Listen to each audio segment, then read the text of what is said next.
Welcome to my channel online study GS. आज हम पढ़ने वाले हैं बीएड यूनिट फर्स्ट का कुछ इम्पोर्टेंट पार्ट्स। ठीक है, अब हम पढ़ेंगे आज education on the concurrent list. India के संविधान की क्या क्या लिस्ट हैं, किस लेवल पे काम करती है। देखिए 3 लेवल पे काम करती है, central level, state level and concurrent level. ठीक है, इसमें जो है एजुकेशन की बातें जो लिखी गई है वो बताएंगे। फर्स्ट क्या है, आ यूनिफॉर्मिटी इन एजुकेशन पॉलिसी, कि जो भी एजुकेशन है उसमें एकता होनी चाहिए, किसी के साथ कोई भेदभाव नहीं होना चाहिए, सभी के लिए यूनिफॉर्मिटी होनी चाहिए।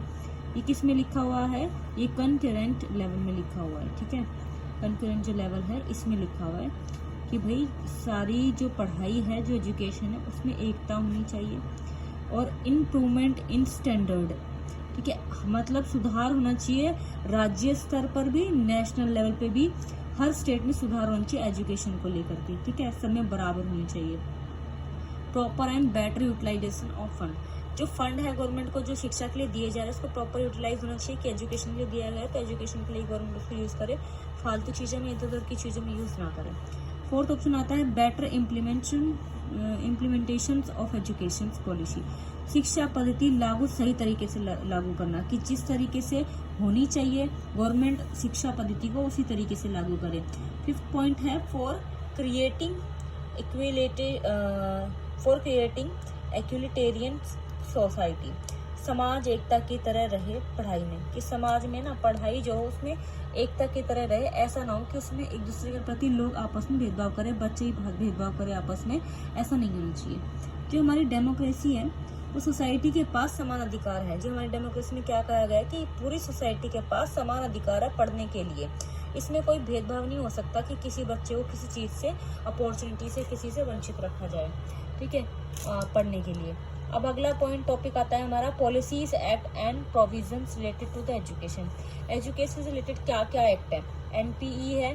ठीक है, और एनपीई कब हुआ, 1986 में, और आरटीई है, राइट टू एजुकेशन जो है ये 2009 में।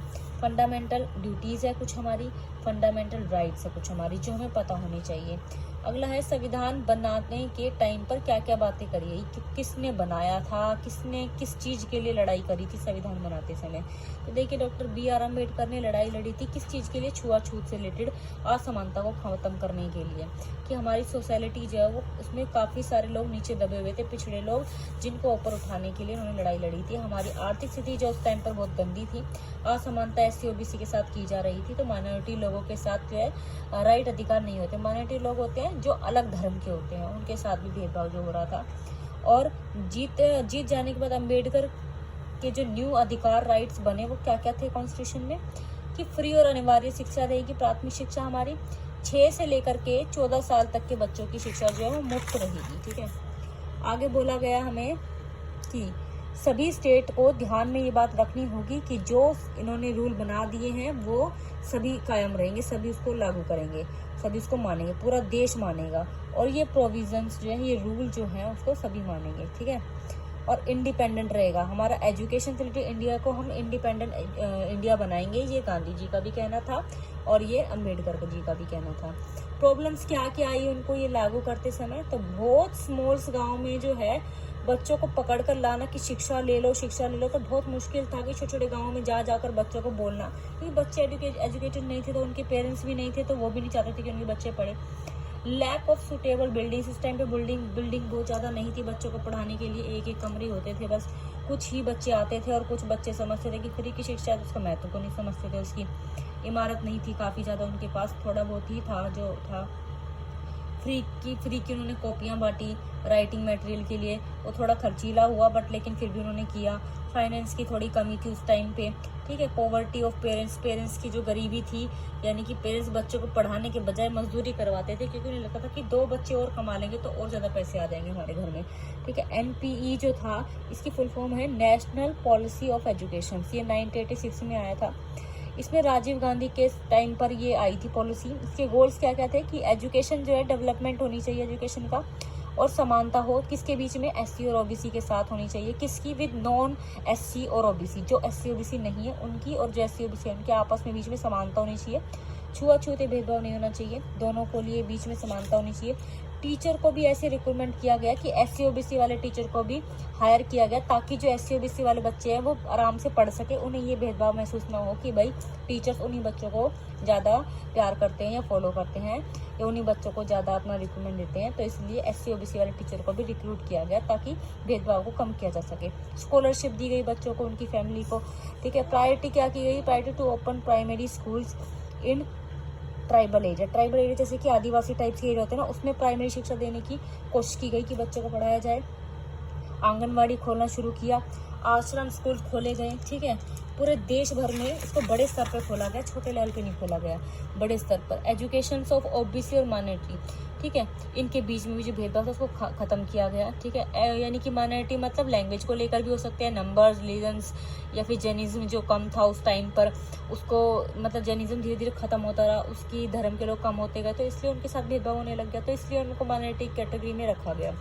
सबको बराबर एजुकेशन दी जाएगी, सभी एरिया में बराबर के स्कूल खोले जाएंगे, सबके लिए फैसिलिटीज़ होगी। Education for the educationally of the socially backward classes, ठीक है। बैकवर्ड क्लासेस के लिए किस तरीके से एजुकेशन को बढ़ाया गया, उसमें देखिए वुमेन आ जाती है कि उनको पहले पढ़ाया नहीं जाता था, मारा जाता था, दहेज की समस्या थी, पढ़ाते नहीं थे, जरूर नहीं समझते थे कि उनको पढ़ाया जाए। हर लड़की को आज पढ़ाया जा रहा है, इंडिपेंडेंट बनाया जा रहा है ताकि वो अन्याय से बच सके। न्यू एजुकेशन पॉलिसी में क्या गोल रखे गए कि वुमेन को एजुकेशन बनाएंगे, उनको पढ़ाएंगे लिखाएंगे, अपॉर्चुनिटी दी जाएगी, पढ़ने के लिए अपॉर्चुनिटी दी जाएगी। और टीचर जो है वो वोकेशनली और प्रोफेशनली उनको एजुकेट करेंगे, ठीक है। आर्टिकल्स क्या कहते हैं हमारे जो इम्पोर्टेंट है, फंडामेंटल राइट्स है, वो मौलिक अधिकार आते हैं, उनके अंदर जो फंडामेंटल हमारी राइट्स हैं, यानी कि उनके अंतर्गत कौन कौन से अधिकार है। समानता का अधिकार जो कि आर्टिकल 14, 15, 16 और 17, 18 के बीच में आता है। स्वतंत्रता का अधिकार हमारे 19 से लेकर के 22 आर्टिकल तक आते हैं। शोषण के विरुद्ध अधिकार जो आता है हमारा 23 और 24 आर्टिकल के अंतर्गत आता है।